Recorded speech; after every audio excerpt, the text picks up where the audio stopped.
Welcome to Fantasy Sports Daily, powered by FantasyGuru.com. We got all kinds of craziness going on this morning. Whoa, boy. All kinds of craziness going on. Welcome to the show, by the way. I'm Ray Flowers of FantasyGuru.com. Got to make a note here. Our provider is wanting to charge us more money to do the stream. Yeah, that's how that goes. Yep. Way of the world in 2025. Again, I'm Ray Flowers of FantasyGuru.com. Thanks for joining me here on the live stream. Monday through Friday, Fantasy Sports Daily can be found right here. And when I say right here, there's a lot of right here's involved because it all depends where you're watching us from. You can be checking us out on youtube.com/@ElitePlusNetwork, on facebook.com/FantasyGuruHQ, on Twitter X @FantasyGuruSite. All three of those places you can leave comments, questions, and all that kind of stuff throughout the show. We can address it as we're going. So that's something that you might find nice. You can ask a question here of the folks who come on the show. You can also go to FantasyGuru.com, click the Elite Plus tab at the top of the page. That gets you access to this stream. And actually, at that point, it's a podcast, just like you can go to your podcast network, type in Fantasy Sports Daily, and listen to us, take us on the go. So options to watch us live, watch us on demand, or listen to us at any point in time. Those 5 places. Again, I'm Ray Flowers. You can follow me on Twitter, X, Instagram, Threads, all those places at the Ray Flowers. As you can see behind me, the Santa Cruz Beach Boardwalk. I'm going to be there in about a month, but thought it's that week, right? July 4th coming up this weekend. Some programming notes here. The expectation is we'll be here all day, all 5 days this week here on the show. Jeff Mann's on the Elite Sports shows 3 to 6 Monday through Friday. Jeff does not have a show today. The schedule's a little bit different this week because the FSGA is doing a bunch of events and series is covering them. So Jeff's show won't be on today, but he'll return tomorrow. Justin and my show moves back to our normal time, 8 to 10 Eastern, kinda. Tonight we're on from 4 to 6 Eastern, West Coast time. We're an hour earlier, so that's 7 to 9 o'clock East Coast time. So that's the time for the Fantasy Sports Daily, Elite Sports Game Time show. The next 3 days, Tuesday, Wednesday, Thursday, we'll be back at our traditional time, 8 to 10. And Thursday is Justin and my last show. We're not working on July 4th on that show, but we'll still again be here on this show. What are we talking about today? Well, it's a Monday. Let's throw it up on the screen. Some players to talk about before we talk FAAB. In about 20 or so minutes, we'll talk FAAB and we'll go through the runs of FSGA, Tout Wars, and LABR. The 3 expert leagues I'm in, we'll talk about who was added for what price point, who would aggressively bid it on, et cetera, et cetera. Before we get to that point, some players to talk about here on the offensive side of things and the pitching side. As I take a sip of water. What is this? Oh, thank you. I just found something new. Michael Harris is changing things up. Good thing. Taylor Ward. Who is Taylor Ward? Who is Oneil Cruz? I've heard a lot of people talking about Oneil Cruz, and it's like, well, let's put some of his performance into perspective. Obviously, a lot been made about his lack of hustle. We'll talk about him in a few minutes. Evan Carter, Sal Frelick, Kyle Teel, Nick Gonzales, some youngsters of note. And on the hill, updates on the health of Shane Bieber, Shane McClanahan. Then we'll talk about the performances of Eduardo Rodriguez and Robert Suarez. All right, let's get this thing back in the right size. Let's make me a little bit bigger because you have to see my face. By the way, you can go to FantasyGuru.com, click that subscribe tab in the top right corner of the page. Get signed up for any and all of the products we have to offer. The baseball product is just one, so all the seasonal, all the wagering, all the DFS, it's all one package now. So if you sign up with us at FG, you get all the baseball coverage, everything we do. Nice and simple, nice and easy. We can help you with your seasonal team in the second half. We can help you if your seasonal team went to pot, you still want to stay involved. We can help you play DFS. We can help you make some money on the wagering market. Click that subscribe tab in the top right corner. By the way, tomorrow is July 1st, right? Yeah, tomorrow is July 1st. So I'll be updating the rankings at FantasyGuru.com. So the ranking page is up and working, so that's good. We'll be updating that, and then I'll wait till July 3rd until you all ask me questions about what do I think about players. That's how it goes. Okay, let's talk about Michael Harris here. Michael Harris is an excellent player. He's not going to be ranked super highly. He can't be ranked super highly at this point in time. He has been really, really bad. All hope is not lost. I think Michael Harris is an excellent addition on the trade market. If someone has Michael Harris, they've got to be frustrated all hell with him. Make an offer. If he's on the waiver wire, I'd be strongly considering adding him. He's working with hitting coach Tim Hires to clean up a few mechanical things and get back to getting balls in the strike zone. He hasn't drawn a walk in 130 plate appearances. That's a problem. That doesn't work. We've talked about this a lot. You can't avoid the walk. You can't strike out a ton. These things just don't work long term. So Harris has got to do a better job of zoning in his approach. That's what they're working on. And as the hitting coach, Mr. Ayers, mentioned, that, look, it doesn't take much, and I would agree with that. Harris has been disappointing. He's been used all over the lineup. His performance has been downright poor at times. But again, you know how old Michael Harris is? It seems like he's old because he's been around for a while. He's 24. He's got 450 games of Major League experience. He's still on pace to be a 10-20 guy, and he hasn't been any good. Still on pace for 90 RBIs. Do you realize 90 RBIs? So Michael Harris, perfect guy to take a target, take a shot on, take a waiver wire pickup on if he's available. Again, we'll talk about waivers here in a few minutes. I've always been a Harris fan. Let's see. It's not a guarantee that he's going to turn things around, but I just think he's too young and too talented, and the Braves are too good. They just are. We've kind of waited for the team to gel and all that. It's going to be a better second half than first for Michael Harris. Now, Taylor Ward went 3 for 5, 3 doubles, run scored an RBI for the Angels, and he's been fascinating. Taylor Ward, who's been a very good and very productive player for years now, has never done anything truly significant. He's been a guy you plug in there. He's been a fifth outfielder type. And last year went 25, 70, 70, hit 250, right? Kind of just a guy. Well, this year he's on pace to go basically 40, 120, which would be a huge. This guy's never hit 30 home runs in a career, in a season. He's never driven in 80 runs. So he's on pace to blow past those numbers. Unfortunately, he's hitting 216, which is very unpalatable, as we're all aware. His on-base percentage is 287, which is also really, really poor. Now, his walk rate right now would be a 4-year low. It's still slightly above the league average. Okay. Strikeout rate would be a, 5-year high, and that's a little bit of a concern, but 27% is not crazy. Okay, so things are kind of as bad as they could get in both the walk and strikeout categories, and he's still okay. He's basically still average there, basically, right? So you look at his batting average on balls in play in 234. His career mark is 293. So unless he's hitting way more fly balls, we have to accept the batting average on balls in play to rebound strongly in the second half. He is hitting a lot of fly balls. He's got a 52% fly ball rate. His career mark is 44%. So what we basically have is a guy who's, I'm not saying he's hunting for power, but he's lifting the ball more. And as a result of lifting the ball more, the batting average on balls in play has gone down, and the batting average has gone down with it. 20% is a pretty big launch angle, and that's where he's at right now. He's routinely sitting about 15, 16%, so he is up this year.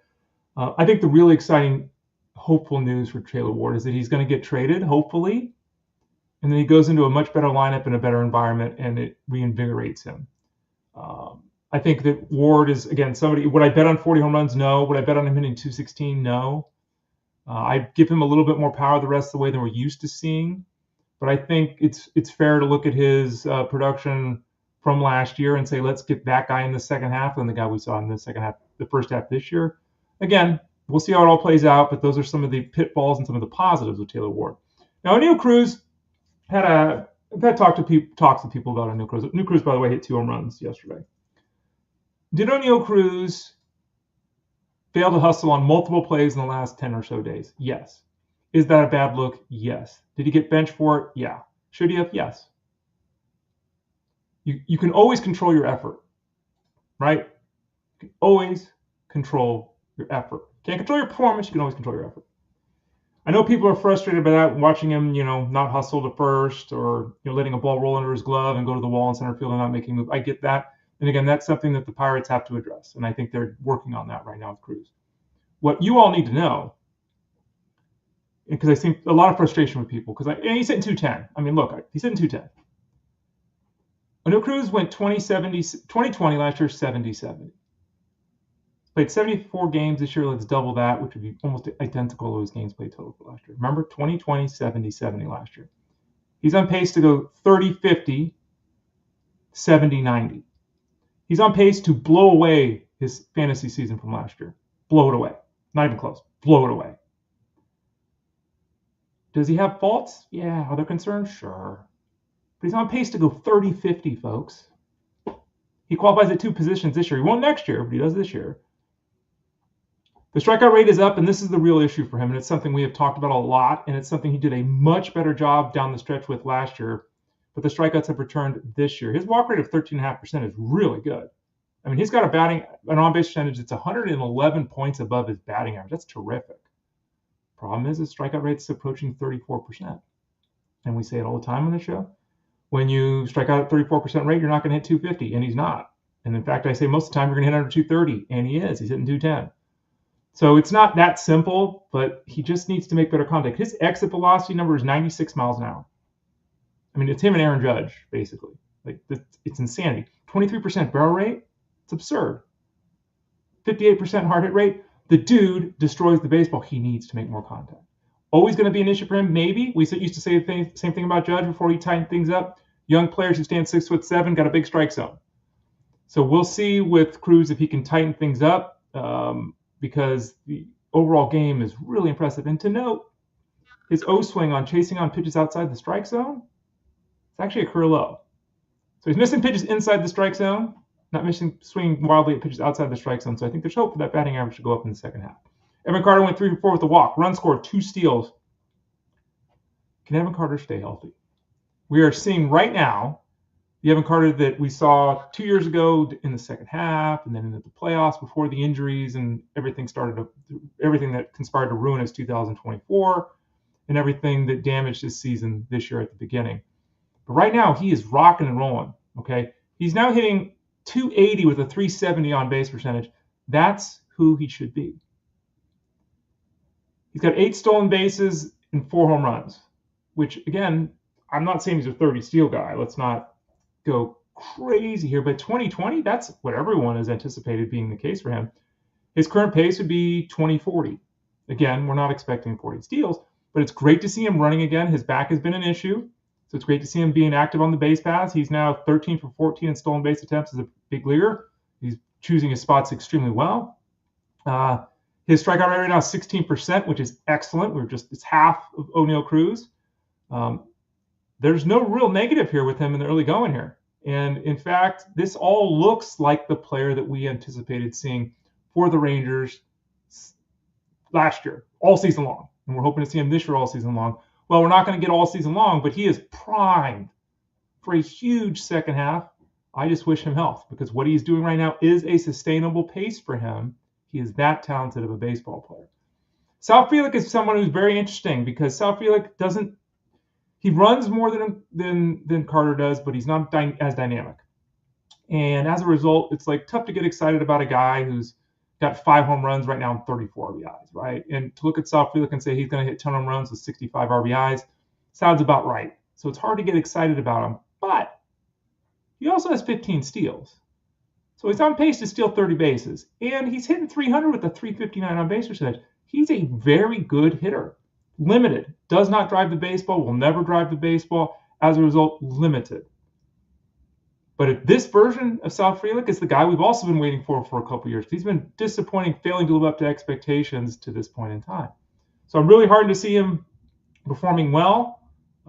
He is not sexy or exciting, but he's good. And you just have to find your power someplace else, and that's usually something you could do. So check your waiver wire out. Sal Frelick's not going to be on the waiver wire. I don't think. But check just to be sure. Kyle Teel, maybe not. Depends on your setup. Kyle Teel went 3 for 4 with a double. Scored a run, drove in a couple of runs. And Kyle Teel is basically playing every day for the White Sox. He was one of these under-the-radar additions. We talked about him here on the show when he was called up. I talked about how I added him in one of my leagues. He was an undercover addition because, A, he's a very good offensive player with a very nice pedigree.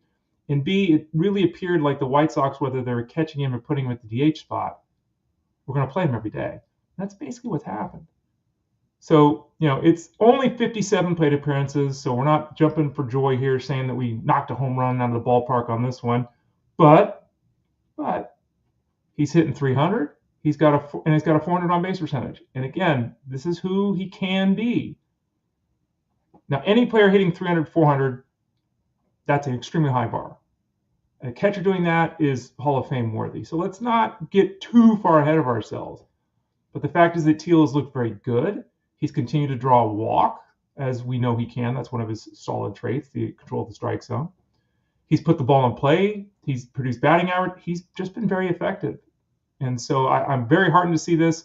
The White Sox have a couple of guys that have returned some sneaky value for stretches of time here. I'm hoping that stretch of time for Kyle Teel extends out into the second half, and he is a second catching option for us the rest of the way. I think that's doable for him. Very good start for the youngster with the White Sox.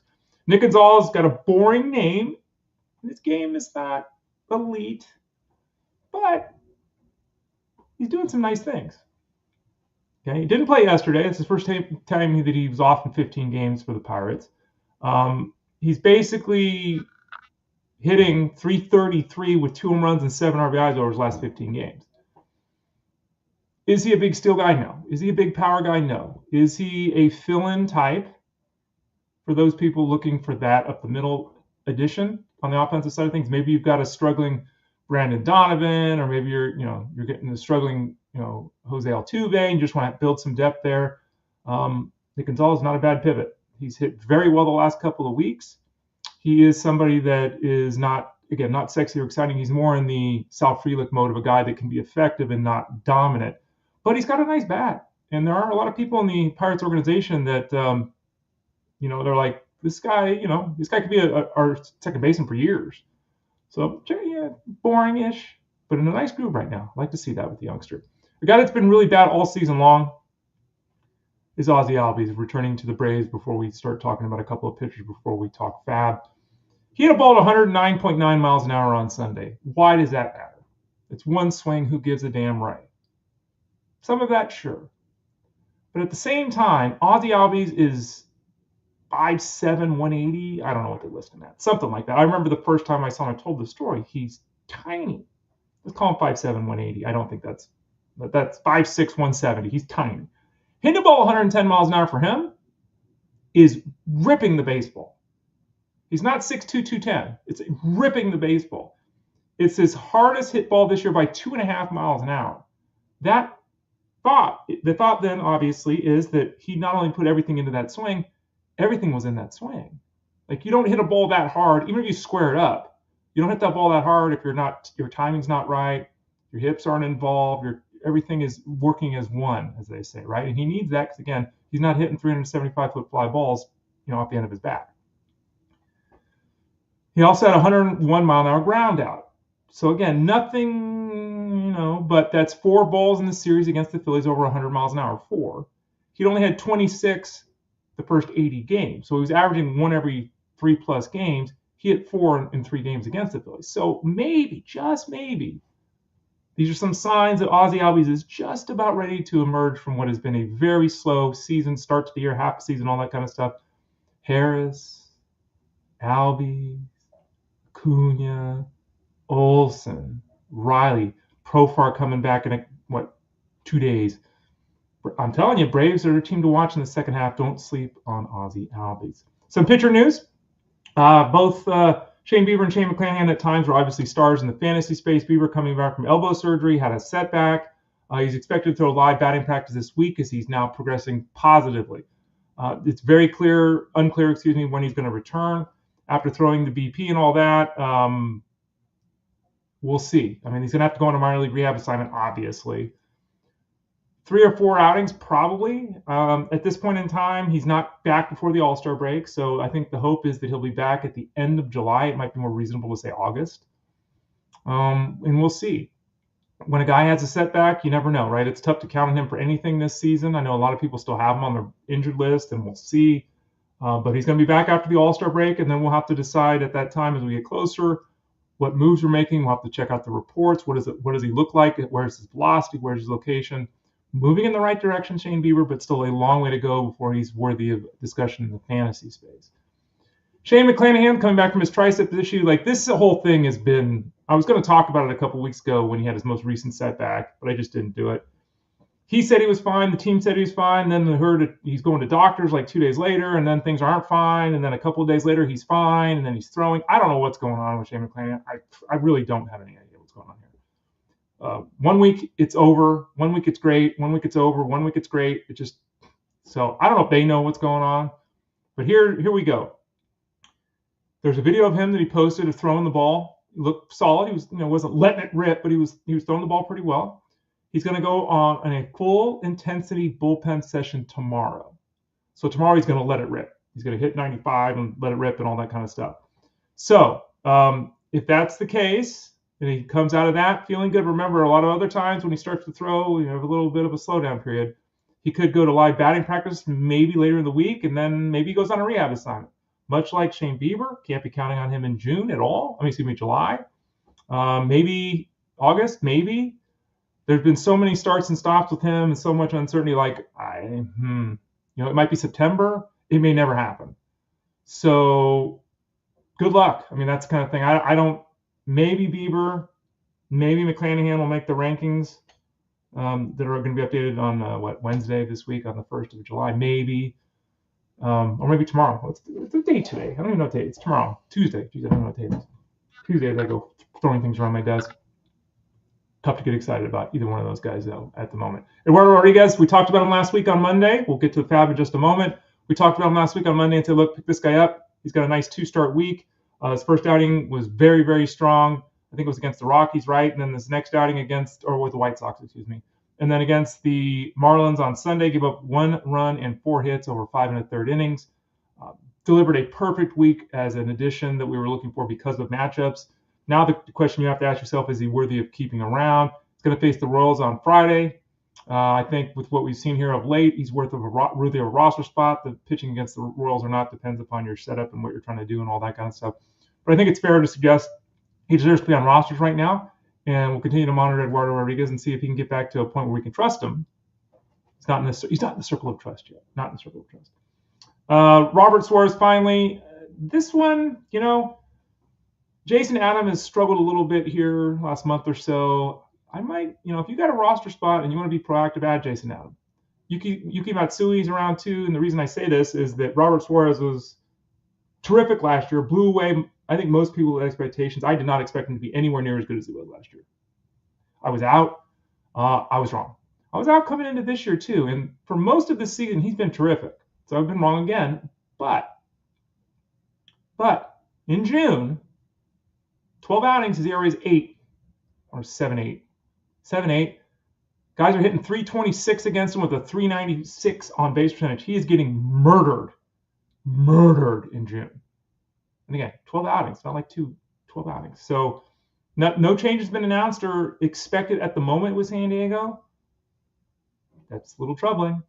By the way, on Wednesday, we'll have the Solds rankings at fantasyguru.com. I tend to do that, saves plus holds. Tend to update that the day after I do the rankings, so it's usually on the 2nd of every month. And that's the current plan at the moment. All right, let's talk some FAAB. Let's get it up on the screen there. We'll go through LABR, FSGA, and Tout Wars, my 3 expert league teams. Let's pull it up here. My LABR team, let's look at the league. My LABR league team, I'm in 7th place. My FSGA, I'm in 10th place. And my Tout Wars, I'm in 3rd place. The first one up here is LABR. 14-team mixed league, as you can see. Or 15-team mixed league, as you can see, excuse me. This is a league where you have to add players for at least $1. You cannot add anyone for 0, so you always have to keep a little bit of money. I'm spent. I'm going to finish hopefully in 5th place. Like, I'm not winning this league. I've spent a lot of my money trying to plug holes. It just really hasn't worked. You never know, but I'd be very surprised if I had a top 3 finish here. So I'm kind of out on the big expenditures, which is why Chase Burns, when he goes for $30 to Fred Zinke, like, I didn't even bid. I mean, I could have thrown a $5 bid there, but I knew I wasn't. I think I had $28 total when the week started for bidding, and the winner for Burns was 30, so I had no chance. I didn't even bid. This is a traditional 5x5 setup, by the way. Burns goes for 30. 30% of the budget is about what I would expect. In this league as well, you can't add a minor league player. There's all kinds of rules in some of these leagues. You can't add. Why is Chase Burns?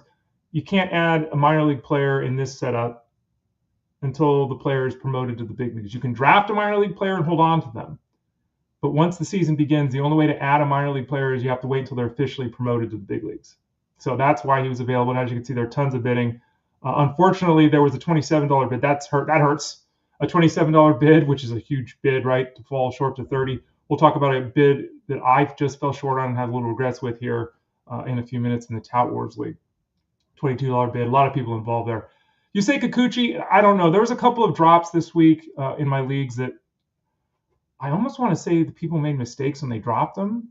I don't know. Yusei Kikuchi in a 15-team mixed league, dropping him is a horrendous decision. Horrendous. I got to assume it was a mistake. So we've all done it. We've all clicked the wrong thing. I've done it. I added Luis Ortiz last year, but didn't add Luis L. Ortiz. I got Luis Ortiz of the Phillies, who doesn't even pitch. Luckily, the commissioner was able to rectify that. We all make mistakes. But Kikuchi was a free agent. And as you can see there, Zach Steinhorn went 23 and spent it big. I wouldn't have got him because there was another bid at 16. I had the third highest bid at 9. Remember, I had $28, so I was going a third of my remaining budget. Didn't think I'd get Kikuchi, but I also couldn't blow a budget on a guy that I need. And we're halfway through the year, and I'm down to 25% of my budget, right? So that was if Kikuchi's on your waiver wire, I mean, obviously, he shouldn't be there. Wrobelski was added for $9 and filled bids 2, 1, and 1. He's basically been filling in as the bulk reliever after Shohei Ohtani, and he's looked really good for the Dodgers. And, in leagues where you're trying to get wins, which are most leagues, even though wins is a terrible number.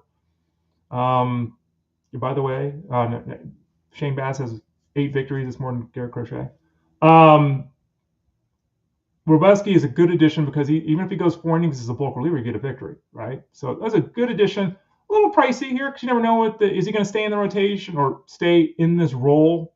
Because Ohtani at some point is going to increase his innings pitched, and you got Snell coming back, you got Glasnow coming back. A little expensive there, but a good addition. He's been pitching very well. Brandon Pfaadt, as you can see there again, I was the runner-up bid at $4. He went for 7. The prospect 361. He's been in a little bit of a funk here, but looking at my team, who's on my bench as a pitcher, Chris Paddock and Jose Soriano.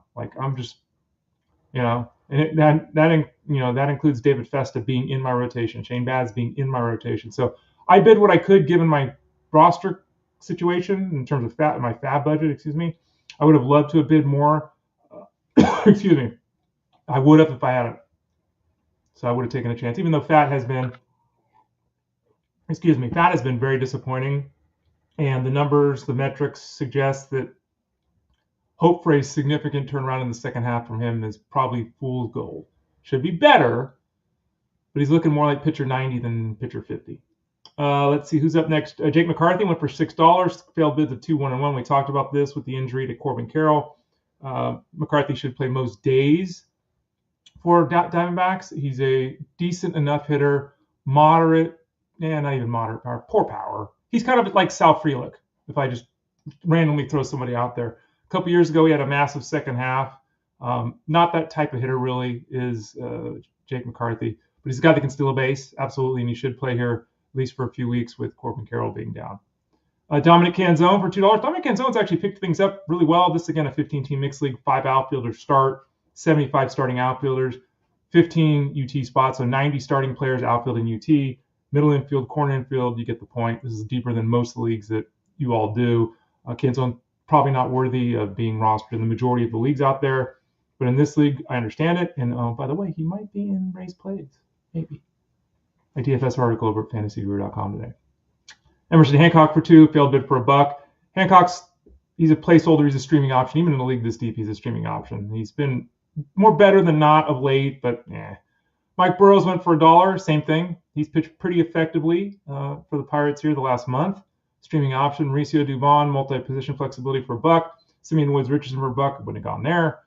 Brian Hayes for $1. Fine. He's pitched much better the last. Hit much better the last couple of weeks, but still that bat, it just really bland. David Festa to me. Luckily, I won David Festa because I guess my bid was I was lower. When the bids are tied, the team with the worst record gets the player. So I got David Festa for $1, Thairo Estrada for $1 with Dr. Roto.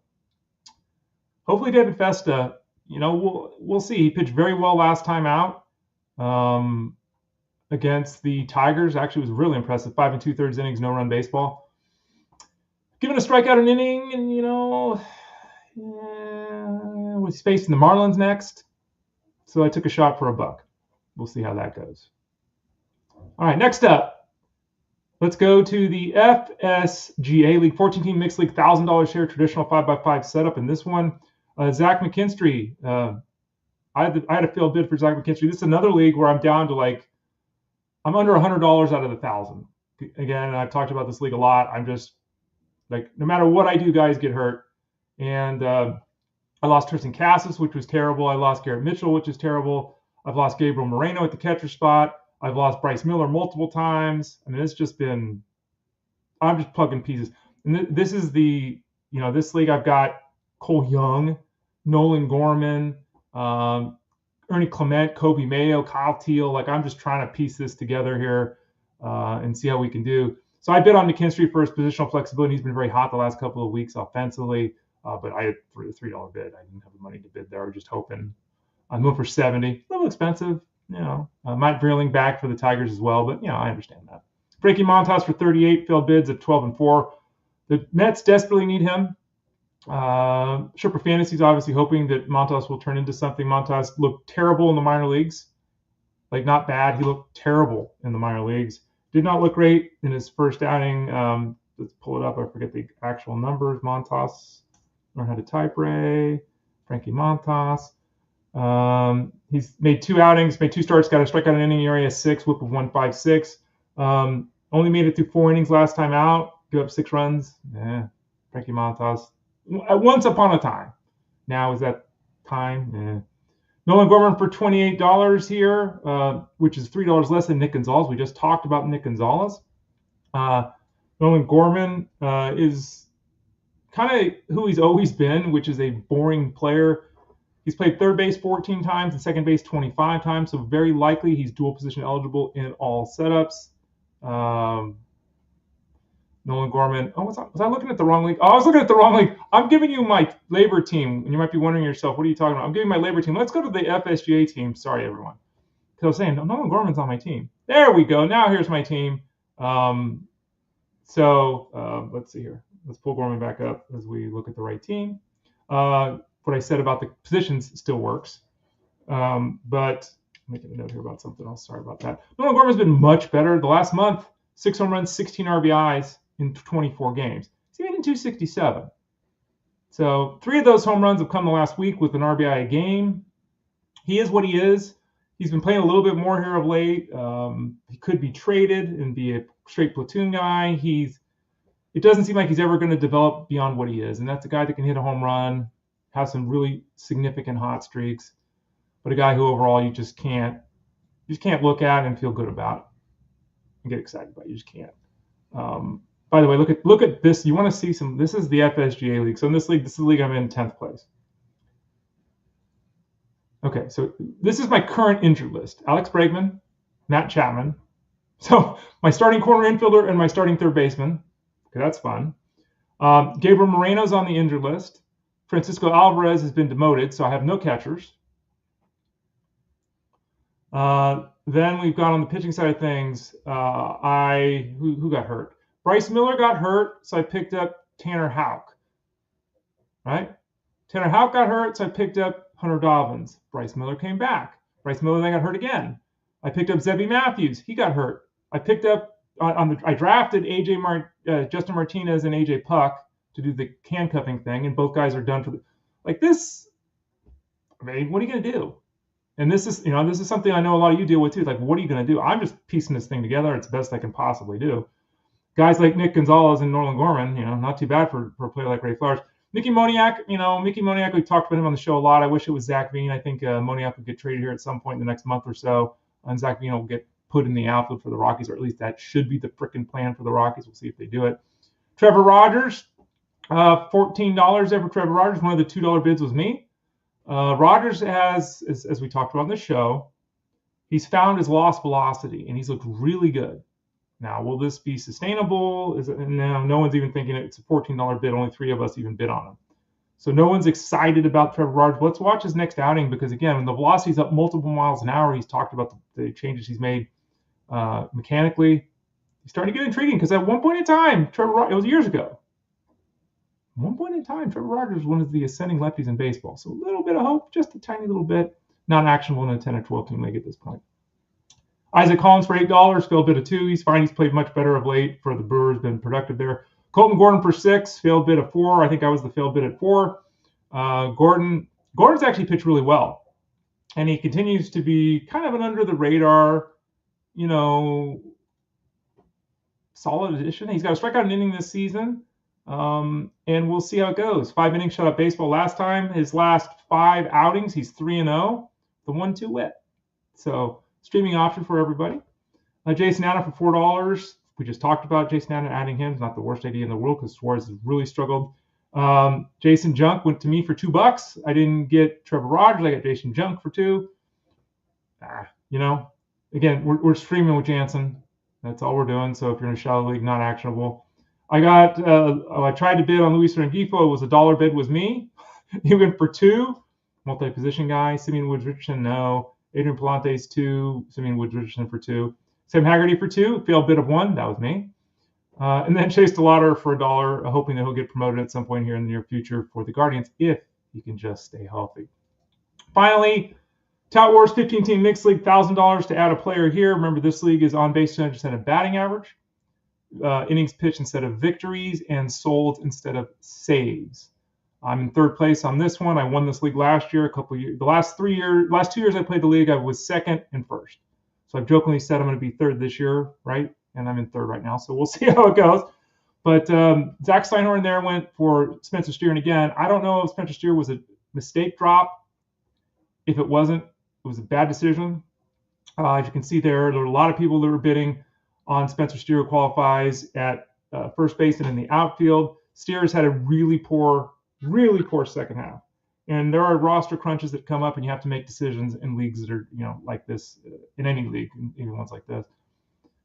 But the last month now, he's been white. He's 12 for his last 23. So the drop occurs, and then he goes 12 for 23. It's like, oof. And I talked about this. I had a need in the outfield, and I need stolen bases. So I traded Yandy Diaz in the Tout Wars League because I have multiple third basemen. I have multiple first basemen. I've got Torkelson and Goldschmidt.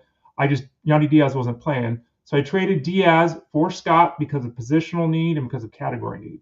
Since that trade, Scott's been, he's run a little bit, but his bat hasn't been very good. And Yandy Diaz has been fantastic. So sometimes these things happen, but that was a trade where Steer was just dropped. So the Steer gets dropped, and then he goes 12 for 23 the last week.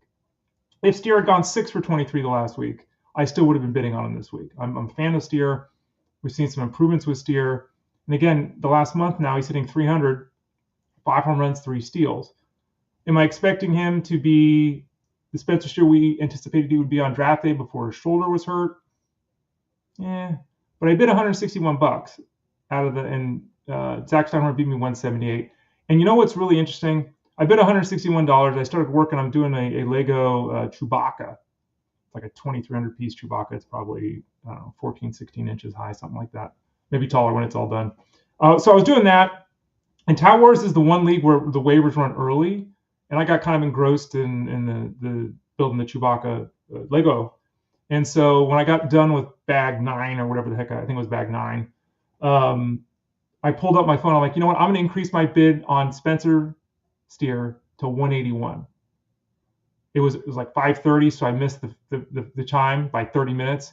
181 would have gotten me by $3. Instead, I was the number 2 bid here, and I lost him. So that was, in retrospect, I should have just done it earlier. That was my mistake. Again, 20% of the budget for Spencer Steer, I think it's very fair at this point in time if he's available on your league. Shouldn't have been dropped in my league. Damn you, Zach Steinhorn. Zach and I always. Zach and I have been in leagues together for a long time, and we tend to look at players very similarly. So, not surprising it was he and I bidding the most for Spencer Steer.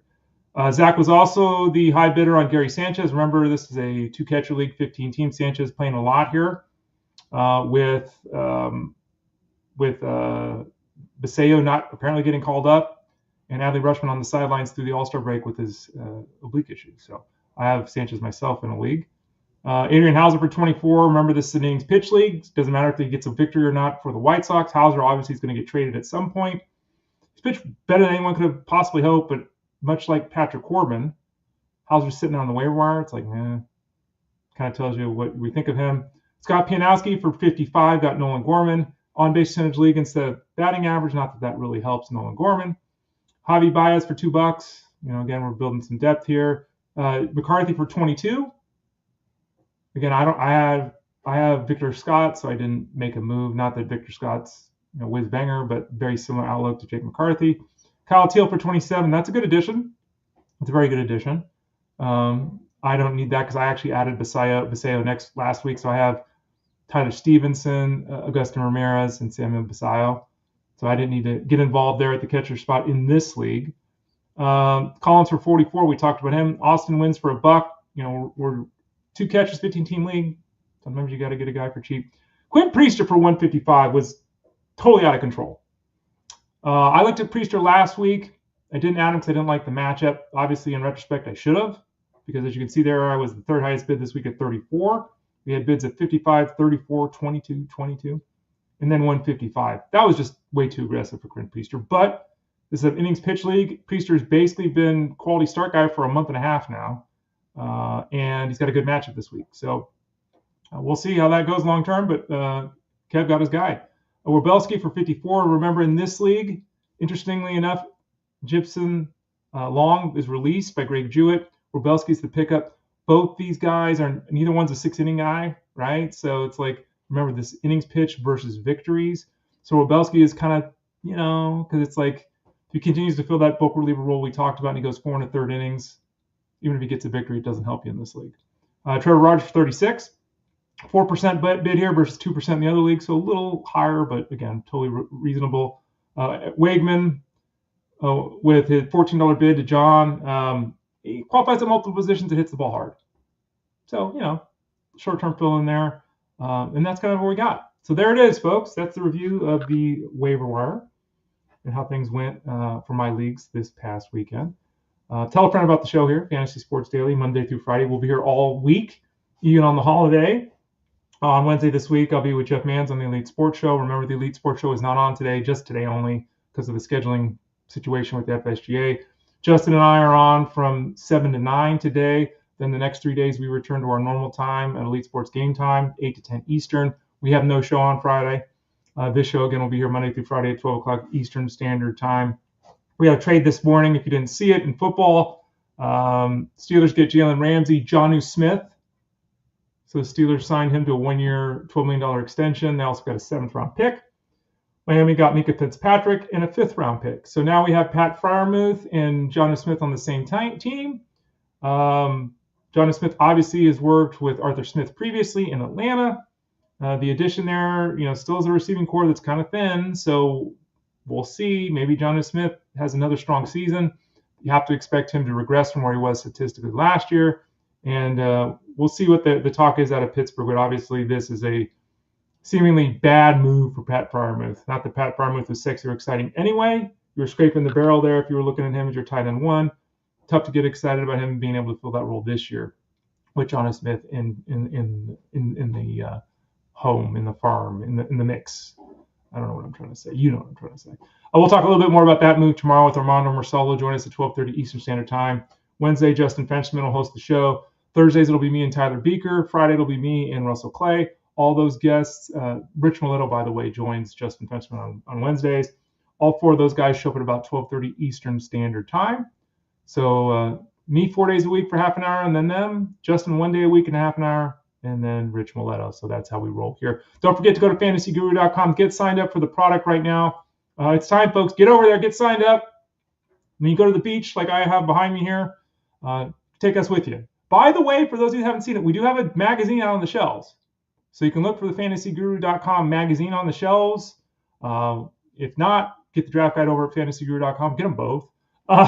Click the subscribe tab in the top right corner of the page. When you do that, you get access to everything we do at the website. And the rankings are out the rear end, through the roof, all those kind of stuff. PPR, non-PPR, Dynasty League, Rookie Leagues, Best Ball rankings, non-PPR, PPR. Like, it's just on auction rankings are coming out. Justin Fensterman and I will be doing a 2-part series on auctions. My By the Numbers piece is a review of the 2024 season, like 8,500 words. That just dropped, was it Friday last week? My running back PPR running back myth article will drop in a couple of weeks. Obviously, I'll continue to write for baseball. Don't worry, I'm not leaving you all with the baseball side of things, but just letting you know that the football side of things is rocking and rolling right now over at fantasyguru.com, and it's from now through the end of the season. So you sign up now, you get all the way through week 18. It's not a preseason product, full season product. Click the subscribe tab in the top right corner of the page. All right, everybody, thanks for joining us today. Tell a friend about the show. Pass on the word. We'll be back again tomorrow at 12 o'clock Eastern Standard Time here on the show. I've got to jump over now and do raised plays. I'll have some bets out later today, and then tomorrow we'll be back on the show, and I'll be in the afternoon. Won't be in the morning. It'll be in the afternoon, releasing the rankings update, which is part of the package with baseball over at fantasyguru.com. The first of every month, I update the rankings for the rest of the season. So those will be out tomorrow afternoon. get signed up, click that subscribe tab in the top right corner for the baseball product. One final note, Alan M says, any thoughts what the heck happened with Ryan Pepiot last week? You can only be, let's pull it up. Ryan Pepiot has been tremendous. He's been absolutely tremendous. What happened last week? He had a bad day. I say this all the time. It's a truism basically for pitching. Let's say you make 30 starts. 10 times you're going to be great. 10 times you're going to be okay, and 10 times you're not going to have anything. Pitcher will tell you this. This is kind of how it goes. Pepiot just had a bad day against Baltimore. It was a matchup against Baltimore to go out and get 5 outs and give up 4 runs is terrible. Totally against expectations and all that. But if you look at this previously, 1 run, 3 run, 2 run, 0 run, 0, 3, 3, 1, 2, 1, 3. He had a bad day. He's been a quality start machine for 2 months. He had a bad day, Alan. So it's just unfortunately what happens. I don't take anything negative long-term away from this. I'm not panicking about Pepiot or anything like that. It was just a bad outing. Happens sometimes. I haven't seen anything to suggest that anyone's concerned about an injury or anything like that. So I wouldn't be overly worried. Sometimes just have a bad day. Sometimes I even have a bad day. Today was a decent day, but sometimes I have a bad day too. So there it is, folks. Thanks for watching, listening, consuming the product, however you choose to do so. Facebook.com/FantasyGuruHQ. Twitter X @FantasyGuruSite. YouTube.com/@ElitePlusNetwork. Type in Fantasy Sports Daily to your podcast network, and then, of course, go to FG. Click that Elite Plus tab at the top of the page to find the show there as well. I'm Ray Flowers. Follow me on Instagram, Threads, Blue Sky, all those places, @TheRayFlowers. Follow me back here with you tomorrow at 12 o'clock Eastern on the show, Fantasy Sports Daily, powered by FantasyGuru.com. Have a great Monday. We'll see you tomorrow. Take care.